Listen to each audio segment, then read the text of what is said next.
Hello everyone, welcome back to the channel. In today's video, I'll show you how to add a file to a Bitbucket repository step by step.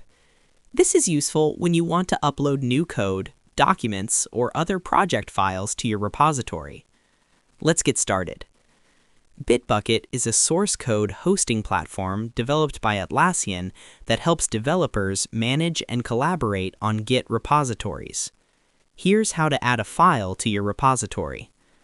Step 1. Log in to Bitbucket. First, open your web browser and go to the Bitbucket website. Sign in using your account email and password. Once logged in, you will see your repository's dashboard. Step 2. Open your repository. Click on the repository where you want to add the file. This will open the repository page. Step 3. Click the Add File option. On the repository page, look for the Add File button. Click it to see the available options. Step 4. Upload a file. From the drop-down menu, select Upload File. Click Choose File and select the file from your computer. Step 5. Add a commit message. After selecting the file, you will see a field to add a commit message. Enter a short message describing the change, such as Added Project Documentation. Step 6. Commit the file. Click Commit to upload the file to the repository.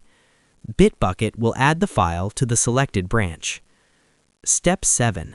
Verify the upload.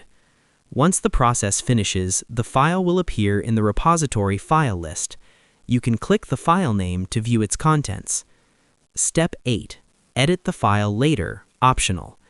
If you need to update the file later, open the file in the repository and click Edit to make changes, then commit the updated version. Important tip: always write clear commit messages so collaborators can easily understand what changes were made. And that's it. That's how you add a file to a Bitbucket repository step by step, even if you're a complete beginner. If this video helped you, make sure to like the video and subscribe for more simple and practical coding and development tutorials. Thanks for watching, and I'll see you in the next video.